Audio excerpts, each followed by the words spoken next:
designed to encourage, empower, and educate real estate professionals by sharing best practices from business leaders that are proven winners.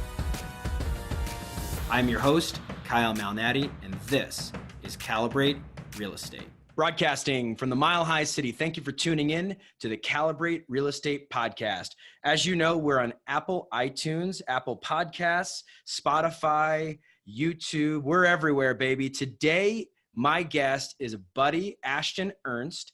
Ashton is a partner and lead listing specialist with the Justin Landis Group out of Atlanta, Georgia. Ashton, say hello to our podcast audience.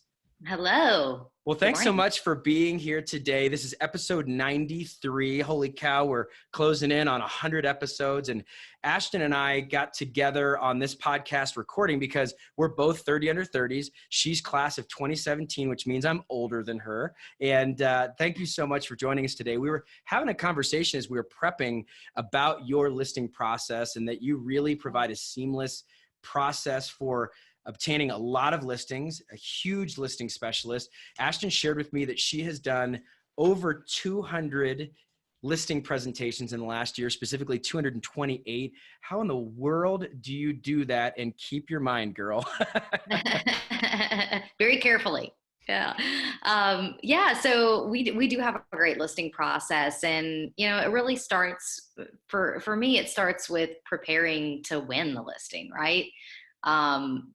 I believe that the listings are either won or lost during the preparation process. So I've really streamlined that process. So it starts by having a great conversation with the seller, actually setting that appointment, making sure that you understand clearly their expectations, desires, where are they moving to. You know, I want to make sure that I'm equipped to answer all of their questions and know what they are really looking for in an agent before that meeting takes place. I also want to make sure that if they are buying another home in our local area, I have someone equipped to help them on the buy side that will join in on that meeting. So I find that that's very important as well. One of the things that I was amazed about, and it makes a lot of sense to me, is you shared that when you do a very thorough and intentional listing process, you don't get a lot of pushback on your commission. You don't get a lot of questions. I mean, obviously people are going to have some questions, but how have you perfected that in such a way? Because I think that a lot of agents, especially with as much competition as there is out there, Sure. I feel like there's a lot of people that feel like there's pressure on their fee structure. And without talking about specific commission amounts, how do you feel like that works for you?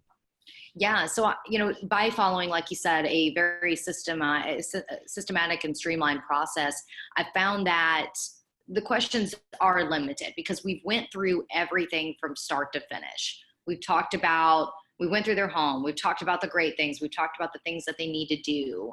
And then I go through our process in full detail. I introduce the team. I talk about who's going to be assisting them throughout the process. We talk about marketing. I'm doing most of the talking. You know, up front, I'm going to be asking about their goals. I'm going to reiterate what they've told me on the phone. I'm going to ask them once more about timing before I go into those things. So it's very consultative up front. And then I give them all the information on the back end. So the only thing that I did, it wasn't anything different than what I used to do. I just wrote it down as like 5 or 6 bullet points that now gets attached to my presentation materials that are admin props for us, and it's all ready to go. So I'll utilize that as just like just a refresher from time to time, especially when a seller wants to talk about something in more detail. But for the most part, once I go through that, most people say, all right, well, what's next? You know, what do we do to get started? And I have a very assumptive style. With everything that I do, it's, you know, when we do this, when we do that, and this is how you'll interact, and you're going to love this. Like I have very assumptive style the entire time. I expect them to work with us. You know, who else would they work with is always my thought process. So. I love that. That confidence just comes through. And honestly, I think that has a lot to do with why you can win business. I think that you've got to be confident. For sure. You know, the confidence level, I've always, to be honest with you, I've always been a little bit overconfident in everything, which has served me really well in this business has not served me well in some areas of my life as well. So, but here it works. You know, people want someone that comes across as an absolute leader and in their organization and in real estate as a whole. They want somebody who they can like, know, and trust, right? And develop that relationship with. So, like I said, it starts very consultative. I go through the entire process, and then I assume the close. All right. So how long does your listing presentation typically take? Have you clocked it? Sure. Yeah. You know, it depends on the seller, but somewhere between, you know, I've had my record is 16 minutes. That was good. You know, I was in and out in 16 minutes, which was really fun. And I was like, what? That was great. I first got the listing. You don't not get the listing in 16 minutes. So, generally somewhere between like 45 minutes and an hour. I can go through the materials a lot quicker than that. You know, it really just depends on them and how many questions they have, how big the house is, all of those elements. So, and also if there are any distractors or distractions overall. So a lot of times kids are around, dogs are around, whatever the case may be. So that increases the length of the presentation. All right, so let's get really tactical. What do you do to prepare for a listing presentation? Sure. And then I'll ask what happens in the listing presentation. But what do you do to prepare before you get Absolutely. there? So like I said, I prepare to win. I want to make sure that I've done all of the research that I need to do up front prior to attending this meeting. So first and foremost, I have a conversation with the seller.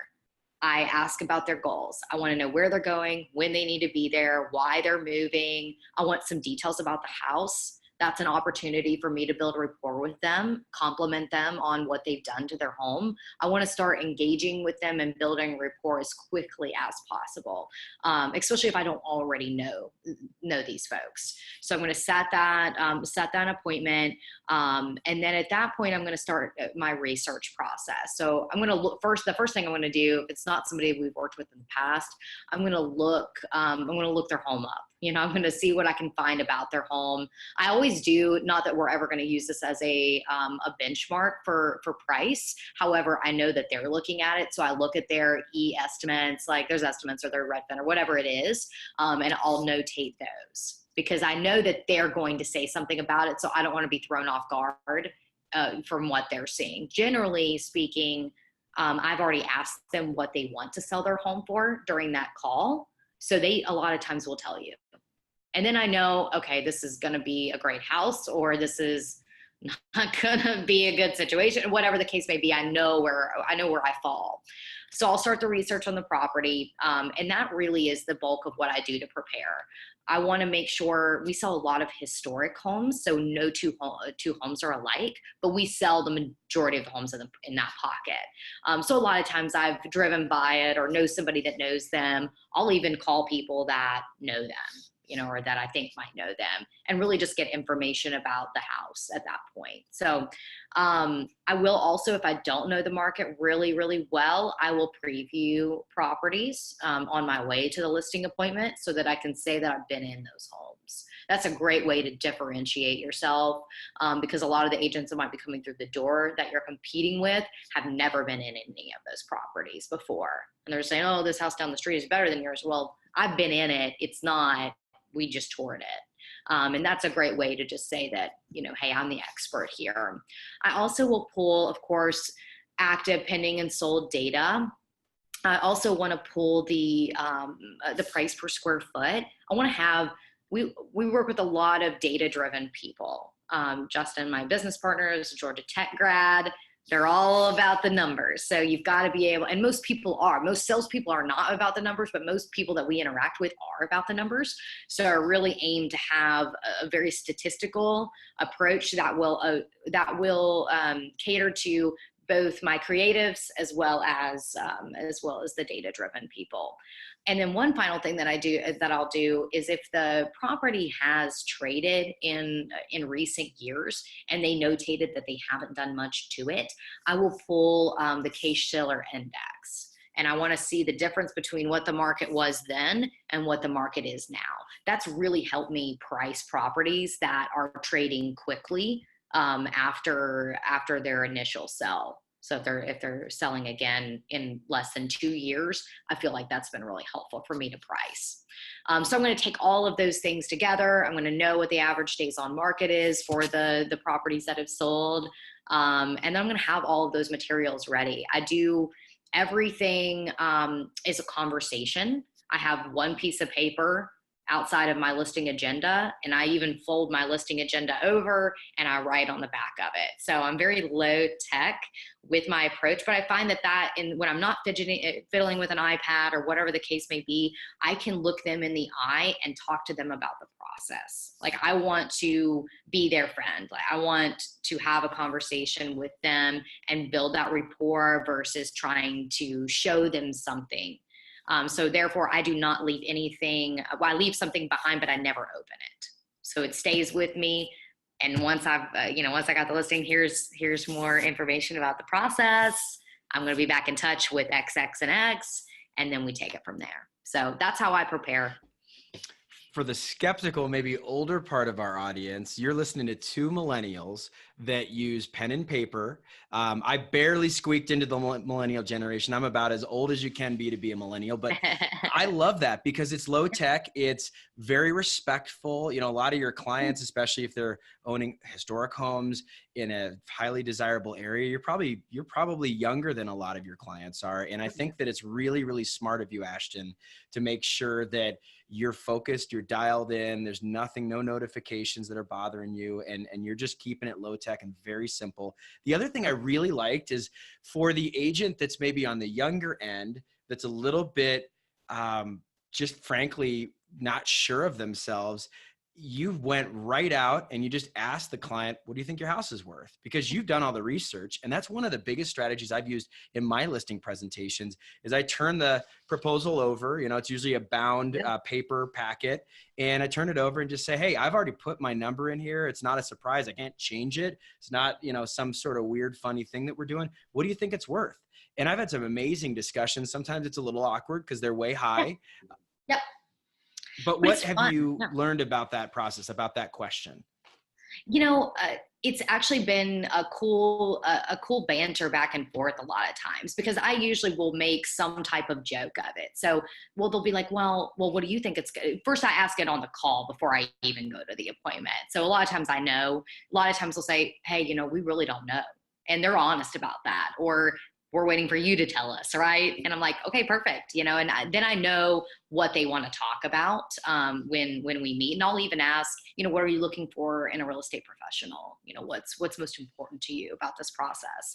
So when I'm there and we're having that conversation, and the last piece outside of the closing piece for me is pricing. So we will discuss that towards the end. So they're already bought in. And then we talk about the price. And for the most part, a lot of our clients are not ready to go next week. You know, they're listing. I have the bulk of what I have in my pipeline right now is 2020 business. So I'm already having every meeting that I have, like 5 meetings this week, and they're all 2020 people. So no one's trying to list right now. However, when we're having those conversations, a lot of times we don't know what the market's going to be. So we're not finalizing price. So I say that first. So that's what I say.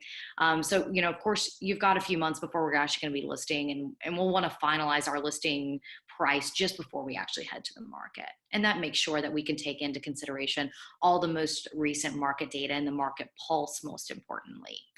So I get their agreement on that. And then they'll say, well, what do you think it's worth? And I'll say, I'll ask them, and, you know, I'm just curious, you know, is there a number that you're reaching for? You know, is there a number that is important to you?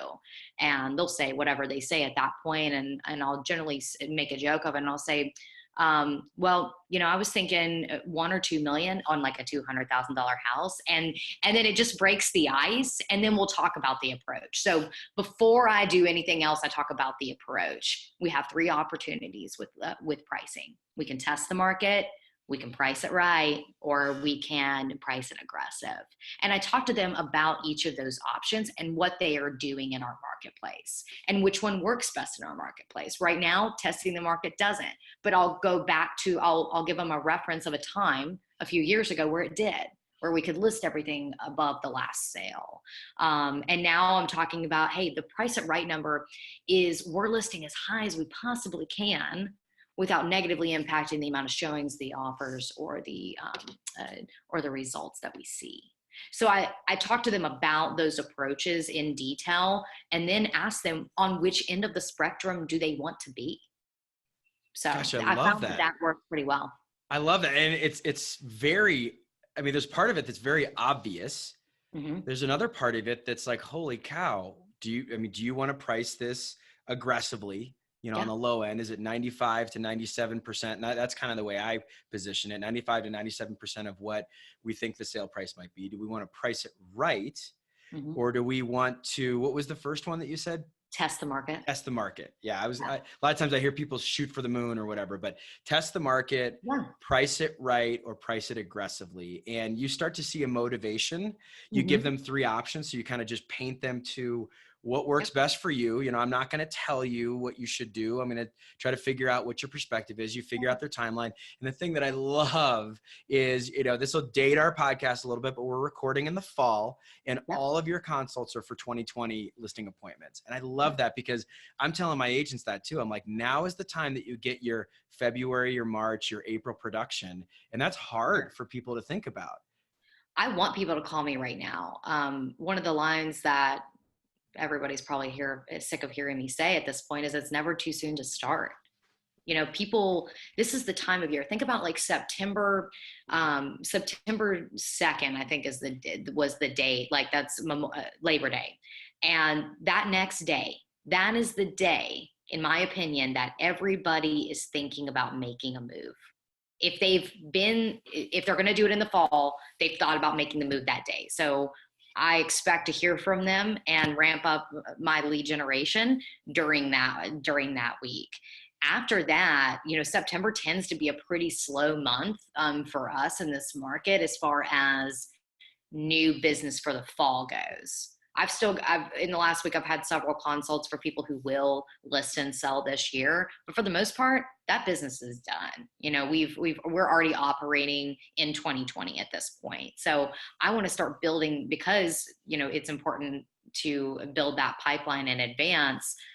I'm already building that pipeline. I've got people for January. I've got people who probably still won't be until spring or summer of next year, but we really try to educate our clients on starting early so that we can help them with that process, most importantly.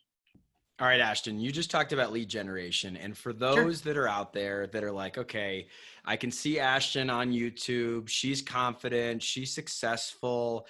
This is obviously easy. She just has all these calls rolling in. How do you approach lead generation, especially when you're new? It's easy to be confident when you've succeeded. It's a little bit easier, right? But I think it's also important to debunk, look, just because I've succeeded doesn't mean I stopped doing lead generation. So what are you doing in September, October, November, December to make an amazing start to the year? And the reason I'm asking this is frankly for personal benefit. I'm meeting with all of my agents, all of my associate brokers that are newer. We have a class, it's every Wednesday, and we go through, we do one-on-ones, and then we have a class afterwards. So I go rapid fire 20 minutes at a time, every agent back to back to back. And then we all get into a classroom and we talk about their business. We talk about what they're struggling with, what they're winning in. And we do a little bit of chalk talk, as I like to call it. And I say classes in session. So how do you lead gen specifically? And what are you doing to start drumming up business as of September 2nd to get to a really, really positive spring the next year? Yeah. So to roll back several years ago, when I first got into the business, I was extremely heavy prospecting based because I didn't know anyone in our market. So it was really important for me to get business and get business really quickly without having the right connections or knowing a lot of people. So I was very heavily into old expireds. I mainly focused on old expireds. I did work with for sale by owners. And at the time, Zillow Make Me Moves were a new thing. So I took 12 listings my first year in real estate off of Zillow Make Me Moves. They were almost like a pre for sale by owner. They were kind of cool at the time, but then everybody started calling them, so they weren't as fun anymore. But I've spent most of my days, lead generating, and I didn't stop until I got an appointment because I had to get an appointment. Let's pause there. That is so important. Yes. You're setting a goal that says, I'm not stopping until. And I think what happens is people are like, well, I'll stop in an hour or an hour and a half. And I remember this, my mentors, when I started, and I was 22 years old when I got started, they're like, hey man, you've got to have X amount of listing appointments per week. And you don't stop until you get there. And if you get your quota early, great. If you don't, you don't, and you keep going. Yeah, I was taught that you win the day or you lose the day by, by whether or not you get the appointment. And a lot of times if you put a time, I either like putting a contact goal on it or an appointment goal on your lead generation, because you need to have some benchmark that you're going to hit rather than the time. Because I feel like when you're focused on time, that's all you're going to get out of it. If you're focused on appointments, you're going to get appointments. If you're focused on contacts, you're going to get contacts. So what are you actually focused on? And at the time, one appointment would have been, hey, a meeting with a for sale by owner, a meeting with expired, some Zillow leads, something of that sort. So the conversion levels were different than what they are now. My goals now are 4 appointments a week, 3 listings taken. And that's pretty much been, as my conversion ratio's gone up, we're in the 90% conversion ratio range. So that is helpful for having less appointments overall, or needing less appointments overall. So now, fast forwarding to today and what my lead generation techniques look like. We have a large scale team. So we have over 30 people on our team. I run our listing team. I'm representing the majority of our sellers in the metro pocket of Atlanta. We have some great agents that are listing outside of that area at this point. However, almost 100% of our business is repeat referral based. So most of what I do at this point in time is connecting with people that I already know, and that already know me. One thing that I've really found though is that as your business grows, you need to really be focused on making sure that the branding is right, because I want every listing to turn into at least another listing. So when you have the signs out there, it helps to get the calls. I get several calls per month from people that have seen our signs. So whatever you can do to get a concentrated area of a lot of signs, that's the best thing, because that's what produces more business opportunity down the line. And I want people to see coming soon. I want that sign to be out there as long as possible. Coming soon, under contract, sold, all of those things, really getting maximum exposure off of it so that more business comes. And then, another way is just really getting reviews, getting those reviews and asking for referrals, because they probably know somebody else who's about to make a move as well. So why are they not connecting you with that person? So I want to make sure that I have those conversations. So right now, my goal per day, like I said, it's 4 listing appointments per week, 3 taken. Each day I am having at least 10 conversations that are high quality. And a lot of those are touch points. And not even necessarily asking for business, especially this time of year. This is referral season. It's referral season. A guy on our team he loves this time of year because he always says it's referral season. And he's right, because think of the time of year where everybody's giving thanks.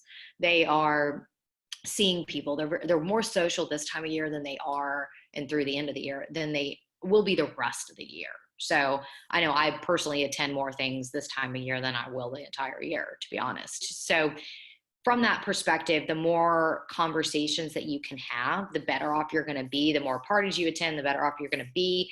And I like to spend this time of year sending a lot of cards. I do both Thanksgiving and Christmas cards. I send everybody I've ever worked with my personal Christmas card. I send my top people, my top referrers, a Thanksgiving gift and card. And then I'm going to call them throughout the holiday season and make sure that they think of us, because what is a person's mindset on January 1st after they've had family in their too small house, or they've announced, that they're pregnant, or whatever the case may be. So having that mindset, and I'll spend the entire month of January sending out an email to everyone that I know individually, and just saying, hey, it's 2020. What's your plans? Any real estate plans that you want to make me aware of? And that's actually procured a lot of business for me in the past. So I think it's just staying in touch. There's so much great stuff in there. And so I want to very much follow up on a few things that I heard. So yes, I love, and I've done this for a decade or more, put your clients on your personal Christmas list. I love it. I mean, it is the easiest thing ever. You're doing it anyways. And I mean, I'm sending out 400 or 500 cards. I mean, you're probably sending out 2,000 with your gazillion listing appointments but here's the thing, like, that does so much for my business. It humanizes me. It personalizes me. For sure. People realize I've got a wife and 3 kids, and they're like, oh my gosh, I get jokes like, Kyle, you're the only one who's not blonde in the picture. Like, how does that work? Did they just stick you in there as a stunt double? What happened? So put your clients on your Christmas list. Or if you are a different faith denomination, your New Year's card list, or whatever it is. Yeah. Whatever it is. Okay. So secondarily, you're having quality conversations. I love and I heard this, and I'm a numbers guy. So you have 10 conversations, quality conversations. That's the goal per day. You're wanting to have 4 listing consultations, right? And then what was the 3? 3 listings taken. 3 listings taken. Okay. So you're like, for everybody out there, if you're going to get 228 listing presentations, I mean, you've got to be doing a lot of these every week. And some weeks you're going to do more, Ashton. I'm sure some weeks you'll have 12 or 10 or 5 or whatever. And then there's others you probably have 1 or 2. And so I think it's important for people to understand, like, every week, Ashton's got a new goal. So then when you're having these quality conversations and you're thinking about referrals and repeat, and you're sending out your holiday card, I have to ask, because I know it's a common issue, especially for young agents. How do you present yourself as a professional and remind people that you're in the real estate business without wearing your name tag to your neighbor's, holiday party? How do you do that? How do you dance? How do you tango with that? Like, I'm a real estate agent, but I'm not going to pummel you every single time with who's your referral. How do you do it? I just get to know people, and they ask what you do. It's not, I don't, like, very rarely do I ever tell anybody what I do without them asking me. Very rarely. So, and my clients tell the story for me, that when I come to their party, they say, hey, this is Ashton. She's my friend now, but she was our realtor and she's amazing. And, they say whatever they say at that point. And they make that introduction for you. And then people start to ask. And then from there, it's up to you and what you do to follow up. So I don't really talk about business unless they ask me about business. And then from there, I do try to make it a point to get connected with them on social media after that, because I do want to make sure that I can continue the conversation and people know what Ashton does. So I let social media a lot of times tell the story that, hey, Ashton is in real estate and she sells a lot of it, and that I found has been a really powerful tool for it being there, but it not being shoved in someone's face. And when I have a conversation with someone about their real estate plans, I come at it very conversational and just say, who do you know looking to make a move? You guys have had such a great result here. Do you know of anybody else that wants to make a move this year? Interest rates are lower, whatever the case may be. I really try to lean towards the market of the moment and ask my questions that way. But most importantly, I just want to stay in touch with people, because I think too often, whether you're asking for business or not, people just aren't even staying in touch. And I just don't want to drive by a house that I've sold and see somebody else's sign. Like, that is my biggest fear in the world, and it's because you put in all that work up front and you help them buy it and you spend all those hours, and then you didn't maintain the relationship. It's a relationship, and why is it that the stat is 85% of people would use their agent again, but only 12% do? I'm coming after that 70 some percent. Like I want, I'm going to get your business that you didn't follow up with, and I'm going to hopefully keep mine because I did follow up. So. There's that confidence. I love it. I love it. So it's happened to me. It's totally happened to me. Sure. It happens to all of us. Yeah. It is such a heartbreaker when I had a conversation literally yesterday with a client that I sold a big apartment building to that hired someone else to list the property this year. And they bought it from me 7 years ago, and I stayed in touch. It wasn't like I didn't, and I was part of the final listing pitch, and I was at a more realistic number. Yeah. They were at a more test the market number, and I didn't ask that question beforehand, and that was my fault. And I learned that from my buddy Ashton Ernst. I'm never going to do that again, never make that mistake again. What do you do? How quickly can you start following up with someone once they have purchased or once they have sold from you? Like, how quick is it? How often do you touch with them on staying in touch? Because I think that's the struggle, is a month the right start of time to be in flow with them? Is it 6 months later? Is it a year? What are your regular touch points with your repeat clients? Sure. So the first thing I'm going to do is I'm going to get them into my social circle at that point. I want to add them on Facebook and Instagram and wherever else they are. So I want to get connected with them immediately that way so that I can either tag them in a post that I'm making about their house or whatever the case may be. So that's my first touch point. And I try to do that the same day. The next thing that I do is I send out that same week, I send out a review link. So I'm touching base with them very quickly. You're most likely to get the reviews and the positive feedback and referrals within the first month.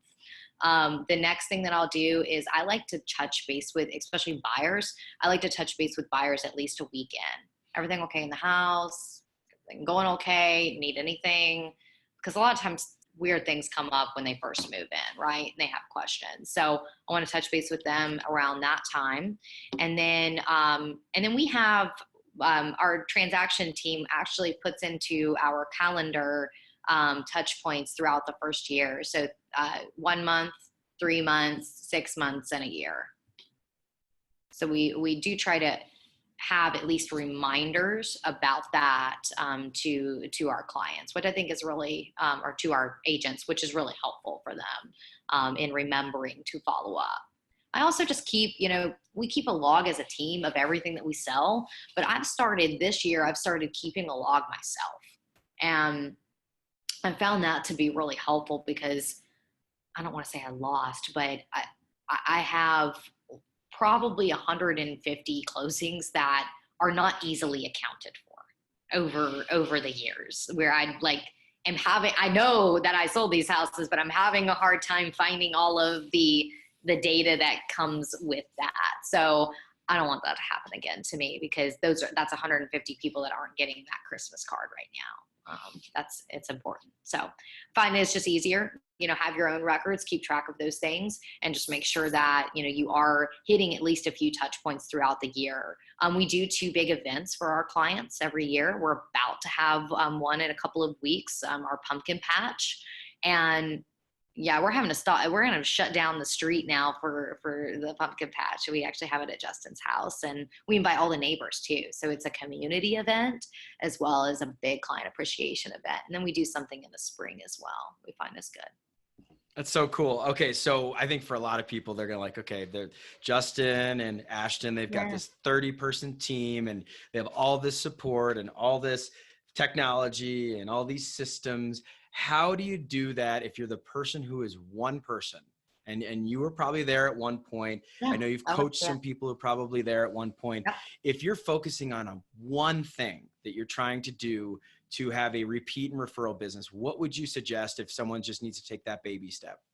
Sure. I think the biggest thing is just staying in touch. So if you did nothing else but tracked your contacts and your appointments and listings taken, all those things, all of those metrics, if you tracked all of those and you tracked them in a Google sheet, which is, to be honest, still what I do, and you kept track of everyone that you spoke with and you met with, and and that you actually transacted with, and you did nothing else but reach out to those people and text them when you think about them or call them when you drive by their house, you can have $1 million business. It's not that hard. If I was going to go to a brand new city right now and start over and I didn't know anybody again, I would call people again and keep in touch with the people that I worked with, and you build it slowly from there. It's definitely not a quick process to build that type of business up.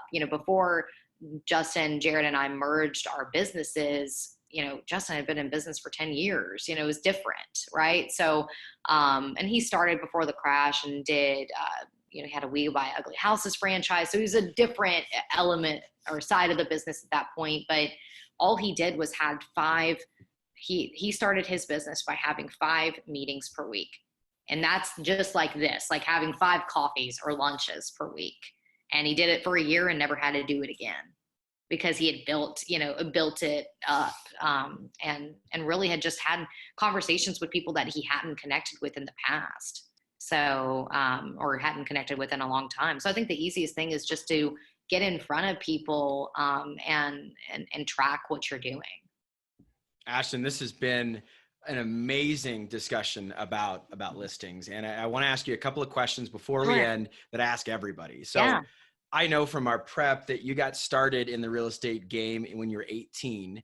Now you didn't start maybe like selling houses at that time, but you decided to get your real estate license. You were inspired by your aunt from Nashville. So I always ask, why and how did you get into the real estate business?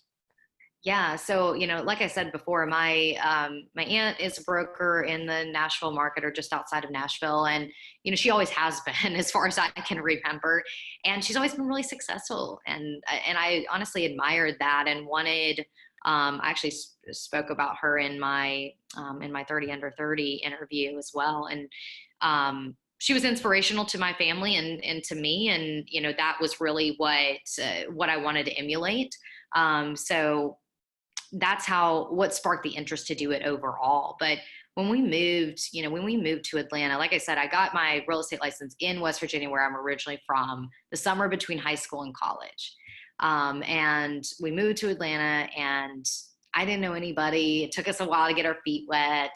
And then once I decided to take the plunge into real estate, I was at a crossroads in my life. I was 22, I think, as well.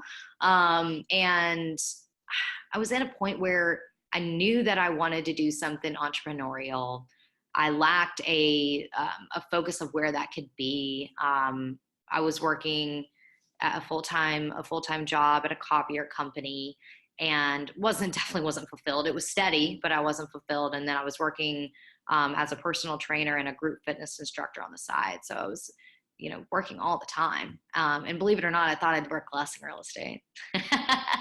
Definitely not true. I was like, I'll be able to go out to lunch. It'll be fun. But nonetheless, that's what sparked my interest. I said, let's try it. And I was dual career at that point. So I gave myself a year. I was like, I have no savings. I have no money to do this.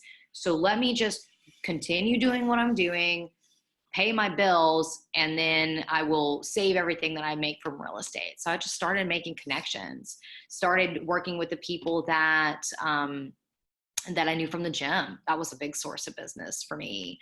And started taking rental leads. Whatever I could do to get business, I did that. And quickly I had a couple closings and I was like, oh, okay, I can do this. And I decided to shrink that 1 year into 6 months. And I ended up quitting my job in January, which would have been 4 months later. So I was able to shrink that timeline down. Exceeding expectations. I love it. So I got to talk about your aunt, because I can imagine for you as a young professional, as a female, having a mentor that's a female, especially a family member, had to be inspiring. You said that. Talk about, because I'd imagine your aunt experienced, especially in the South, a lot more skepticism in her career. And what are some things that you've learned from her? What are some things that empowered you as a young professional? And I think it's important for females, especially, to find that person that really inspires you and can be a mentor to you? Absolutely. And what I found was that she always worked really hard, and it was never, it was always obvious that she had been working really hard and had for a long time, and had built up, a lot of times we would call her the mayor of her little town. And it was pretty cool to see how she'd made all of those connections throughout the years with people. And she did just that. She stayed in touch, and she was the first person that really taught me systems. I actually stayed with her for a while and watched her in her business, not with the intention of working there or even really working real estate, but I just had the opportunity to do that. And I noticed that she called all of her clients on Thursdays. She, stayed in touch. She was in the office. She was on the phone all day long. And, she was working from the time she got up to the time she went to bed. So she really taught me about systems and work ethic. And, I found that really, really inspirational. Gosh, I love that, because it's true. One of the best, and I've said this a couple times on the podcast, one of the best mortgage loan originators that I know here in Denver calls every single one of his clients that are active, that they've got something in process from beginning to end, every single Tuesday. And and then he'll call every agent every single Tuesday that's working with a buyer that he's working with. And it's so funny because I'll pick up the phone. I'm like, "It's Tuesday, isn't it?" And he's like, "Yeah, it is." And, it becomes predictable, but that you're going to have to talk to your clients at least once a week throughout the process. Right. And especially if a listing became stale, like, get on the phone. It is so hard. It is so much harder to get on the phone with someone 3 or 4 weeks later than it is to do it just once a week and just say, "Hey, look, nothing happened this week, but I'm here. I'm helping you." And I love that. I love that lesson from your aunt. Okay. You're a MAPS coach. And for those that don't know, that is a coaching program through the Keller Williams organization. And I would imagine that you handle this a lot with your MAPS coaching clients. People get bent out of shape when they make a mistake, when they fail. There's a big #fail thing on, social media. How have you learned to tango, to dance, to deal with the tension of making mistakes, failing, and how do you just get over it? Yeah, I think you have to do just that. You have to get over it, and you have to get over it really. You'll hear a lot of people fast. You'll hear a lot of people say fail forward and fail fast and fail often. And nobody likes to fail. And I think that, there's a lot of influencers out there that are trying to say that it's okay to fail, which of course it is, and I want to prepare to win though. I think when you have a lot less failures, especially in the day to day, when you're prepared and when you're ready to win. And then I think you have to just get over it really fast. With one thing that I talk to my coaching clients a lot about is, okay, well, what's next? So what now? What are we doing now? Because it doesn't matter. Failure is kind of looking backward, right? So I like to look forward. So what's most important for us to focus on now so that never happens again? Okay, you lost a listing. What happened then that we can, move forward from and learn from and be done? Because really, the opportunity comes in what's learned from the failure. And I think that's something that we don't talk about a whole lot. Okay, well, fell forward, get over it. But what did you learn about that failure that's going to help you get over it, and not only get over it, but move past it moving forward? Gosh, that is amazing advice. I love it. And I love the "so what, now what." I've never heard that before. It makes so much sense, but I love it. Let's learn from it. Let's dissect this failure. The thing that I love in Failing Forward is a book written by John C. Maxwell. I just read it. It's, it was written in 2000 or 1999. So it's been around forever, but just finished reading it. And the thing I love about it is John C. Maxwell reminds people that failure is an event. It's a place. It's not a person. You are not a failure. You failed. But the best thing you can do is profit from your failures. That is the smartest people out there find a way to make money from their failures, to learn and to iterate and to calibrate. Okay. Right. So the next question I have for you is, memorable experiences in real estate, and I'm sure you've had a few, but if you can think of some of these mountaintop experiences in your career, what are those pinch me moments? What are those things where like, I cannot believe that I just hit this like crazy goal that I've talked about forever? What are a few of those things that just can inspire people? Yeah. So, my first one was Rookie of the Year for our office. It was a big goal of mine. The second one would have been hitting 100 transactions. It was a goal of mine for 3 years in a row before I actually hit it. And just after that, 30 under 30 was a huge, huge thing for me. I'll be very candid. I'm not great at celebrating those type of things. It was almost like a check mark, and I kind of move on from there. But there's been some cool opportunities along the way that have, I've really more been excited about the journey of getting there. And then once you get it, it's like a little bit of a high, but then I kind of go low because you spent all that time on it. Now what do you do? So what, now what, is kind of the way that I've trained myself. So those are some big benchmarks and for me that have happened along the way. And, to be honest, I'm looking for that next thing, at this point. And what does that next high look like? I've sold a lot of houses. I've done that many years over at this point.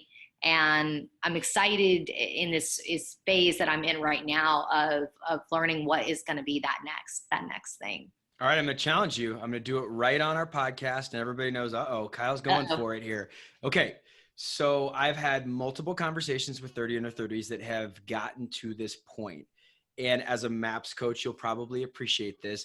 The most important thing that you can do when you hit a high, when you hit a mountaintop, is start planning your next climb. The next one, and I had a conversation with someone who privately said to me, they're like, I have had written down for years, and this person's been in the real estate business for over 15 years, that I want to make $1 million GCI, and I just hit it. And there's so few people, Kyle, that I could talk to that would understand this, and I just want to share that with you. Yeah. And it's amazing. And I said, what are you doing next? Like, what's your next goal? You better sit down, whether it's by a park bench near a little lake or something like that, and figure that out. So Ashton, what's your next thing? What is kind of clawing at you where you're like, man, I want to be that. Yeah, absolutely. So I've had I alluded to earlier that I have a music background, and I've always, I was singing professionally at the age of 8, and made money at it my entire childhood. So I had an interesting childhood that was very, very different from most. I didn't play. I was out there singing and gigging every weekend. So that's what I did. But I've had that burning desire into me, not to necessarily sing again, but to more or less be on stage. And I had an experience last year that shook me in a lot of ways. I hit a very low point of burnout, and now I can see that it was happening for years and I didn't realize it. But I was at a point where I was not the person that I wanted to be anymore. And I had an event where I, treated someone that I work with very unfairly because of the stress and the pressure that I was putting myself under. It honestly wasn't anybody else putting me under that. So it was a point where I actually had to take some time off.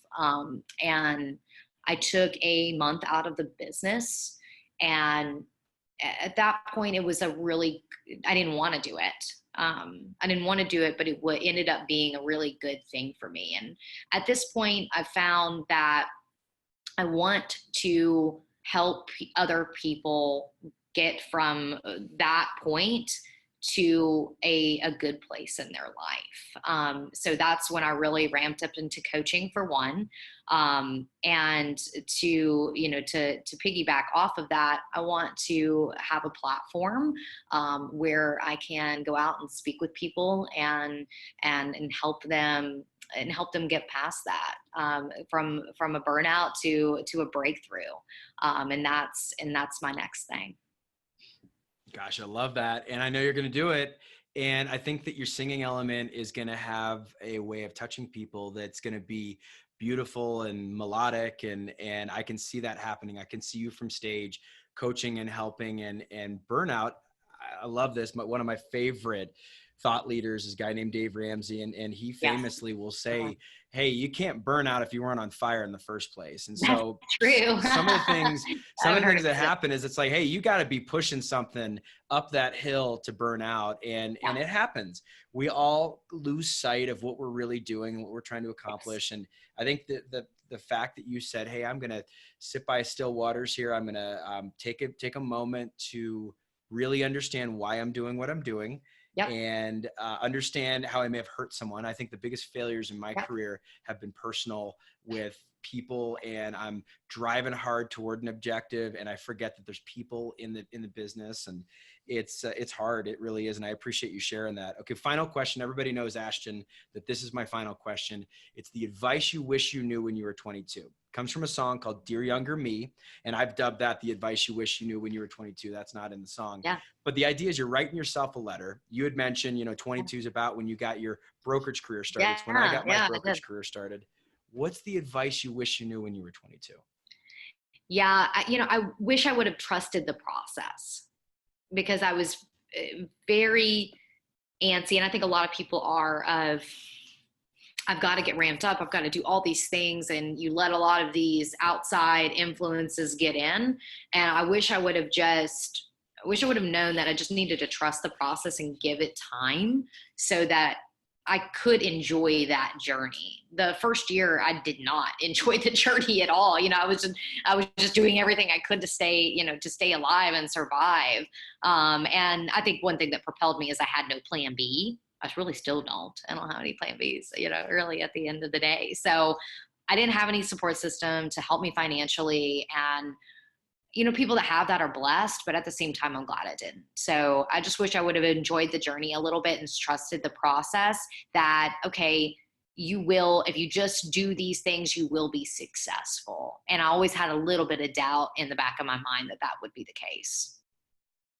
Gosh, that's beautiful. And Ashton, I think that's the perfect way to end our interview, because it is difficult to continue persevering when you're not seeing the results.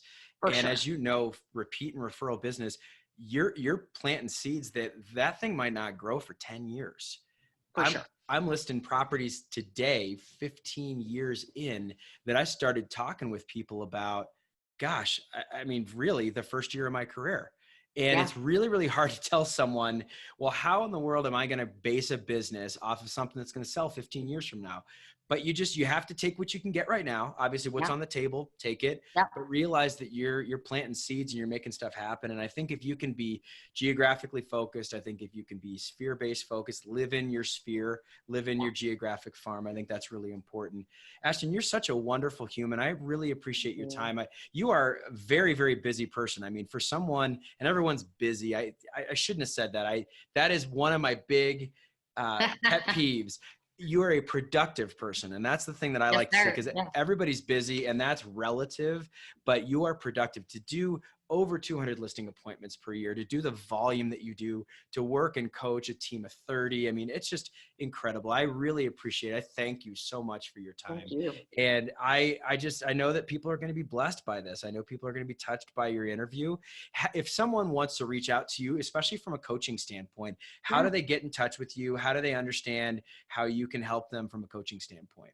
Absolutely. Yeah. Just email me. It's just my first and last name at kw.com. Would love for folks to reach out that way. And I'm very easy to find on anywhere, but on social media, it's just my first and last name on all of the platforms. So pretty easy to locate there as well. And Ashton Ernst, Google it, people. ERNST, and she is very friendly, very helpful. And as you heard, she wants to help you. So I appreciate your time, Ashton. For my podcast producer, Kayla Davis, Ashton, we very much appreciate your time today. And as I love to say, we will see you around the neighborhood. Thanks, everybody. See ya.